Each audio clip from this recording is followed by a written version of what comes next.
Hello, my dear students. Yes, economics, chapter number 9, foreign trade, you all know.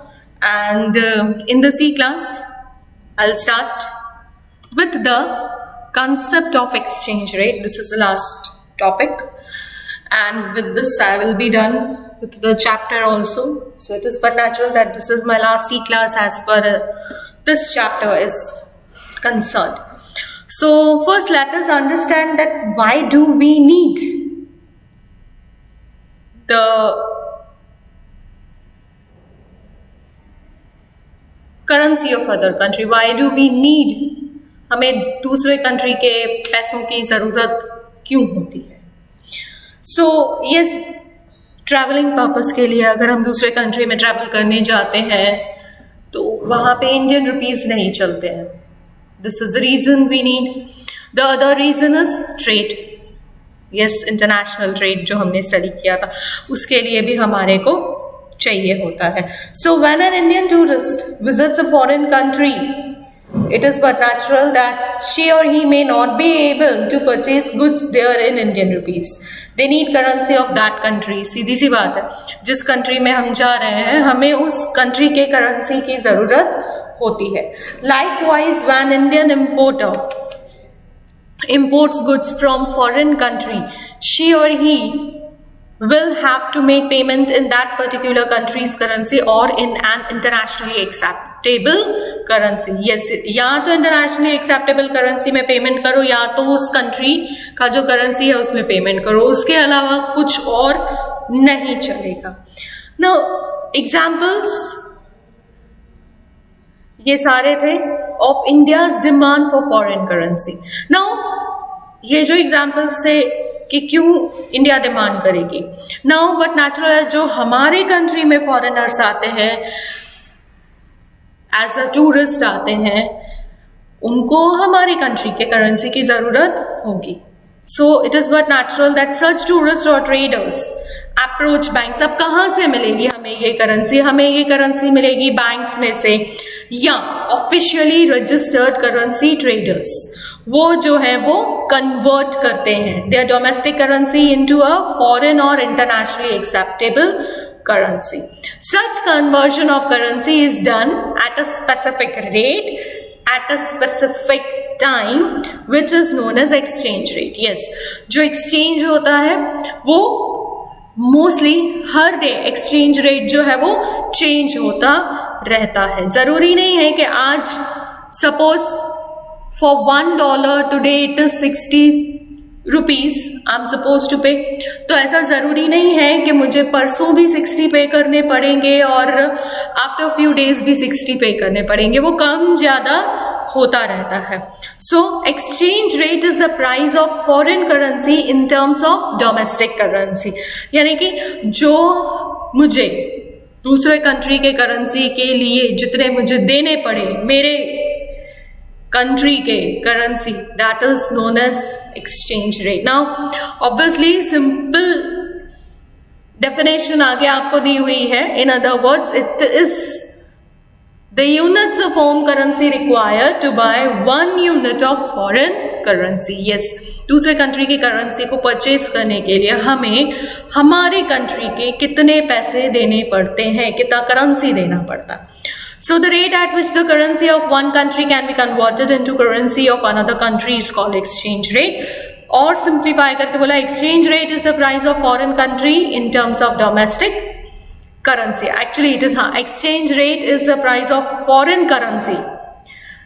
I repeat, exchange rate is the price of foreign currency in terms of domestic currency. Now for a particular country, exchange rate is the price of 1 unit of a foreign currency in terms of home currency. Same चीज यहाँ पे बार बार repeat की गई है. It is units of home currency required to buy 1 unit of foreign currency. Now example, exchange rate of US $1 equals to 60 rupees implies that yes, in order to get that $1 I need to pay 60 rupees. मुझे 60 rupees देने पड़ेंगे मेरे example के हिसाब से. तो मुझे $1 मिलेगा। Now let us study about rise in exchange rate for India and fall in exchange rate.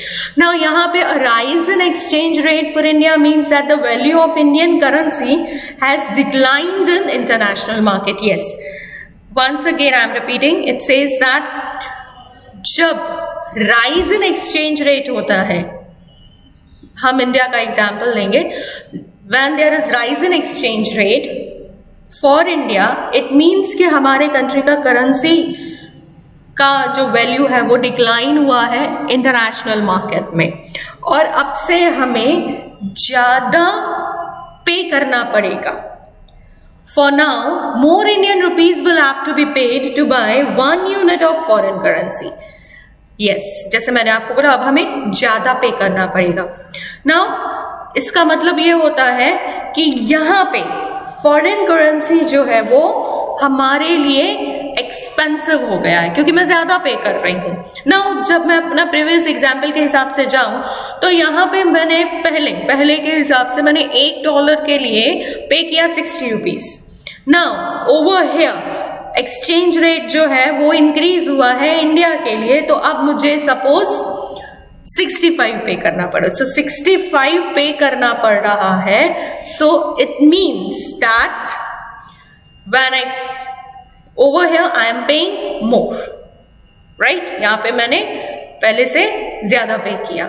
पहले मैंने 60 दिया था, अब मैं 65 दे रही हूँ. So exchange rate rises for India, then US dollar 1 equals to rupees 65. Now on the other hand, when exchange rate falls for India, the value of Indian rupee rises. अब यहाँ पे exchange rate जब fall हो जाएगा तो value of Indian rupee क्या हो जाएगा? rise हो जाएगा. यानी कि same previous example लूँ तो पहले मैंने 60 पे किया था, अब suppose करो मुझे पे करना पड़ रहा है say for example 55. Now however, in actual analysis of rise or fall in value of currency, the time gap between the rise or fall in value of currency, prices of goods in various countries etc. are taken into consideration. Yes, बहुत सारी दूसरी चीजें भी होती हैं जो actual analysis में काम आती हैं. इधर हम लोगों को बताया गया है, जैसे कि time gap क्या है between the rise and fall of the value of currency, prices of goods in various countries etcetera, ये सारी चीजें कंसिडरेशन में ली जाती हैं. Now sometimes exchange rates change owing to open market forces and sometimes government of a country may alter the exchange rate or impact imports and to impact imports and exports. Yes, अब exchange rate जो है वो change होता है, उसके reasons हम लोगों को यहाँ पे बताए गए हैं. पहला रीजन ओपन मार्केट फोर्सेस, जो ओपन मार्केट में काम चलते हैं वो सारे, एंड कभी कभी गवर्नमेंट जो है वो अल्टर करते हैं एक्सचेंज रेट ताकि इंपोर्ट्स एंड एक्सपोर्ट्स पे असर पड़े. Now if exchange rate rises for India and the value of rupee falls, the demand for imports by India tends to decline and India's exports tend to rise. वो but natural है. अब ऐसा government क्यों करती है, exchange rate में alteration क्यों करती है, वो यहाँ पे हम लोगों को बताया गया है कि जब मुझे ज्यादा पे करना पड़ेगा, इंडियन रुपए जब ज्यादा पे करना पड़ेगा तो बट नेचुरल है इंपोर्ट्स जो है वो कम हो जाएंगे क्योंकि ज्यादा देना पड़ रहा है, और एक्सपोर्ट्स जो है वो बढ़ जाएंगे. So it is good for a country. Now, when the price of US dollar rises from 60 rupees to rupees 65, an Indian importer has to pay rupees 65 now instead of 60 rupees earlier to import a commodity worth US dollar 1. Hence, import tends to fall. Yes, वही चीज आप लोगों को यहाँ पे example से दी हुई है. Now, when earlier spending US dollar 1, a foreign trader could purchase goods worth rupees 60 earlier, while now she or he may buy goods worth rupees 65. Hence, exports from India tends to rise. Yes, यहाँ पे आप लोगों को दोनों ही नजरियों से बताया गया है, imports and exports दोनों के हिसाब से आप लोगों को बताया गया है. So the reverse happen when exchange rate of India falls. Yes, vice versa will happen when the exchange rate of our country will fall. तो वहां पे उल्टा, यानी कि imports will increase whereas exports will decline. So students, I hope the topic of exchange rate is clear to you people. Important topic hai, simple and easy topic hai, and yes, with this I am done with the E class also. So thank you students.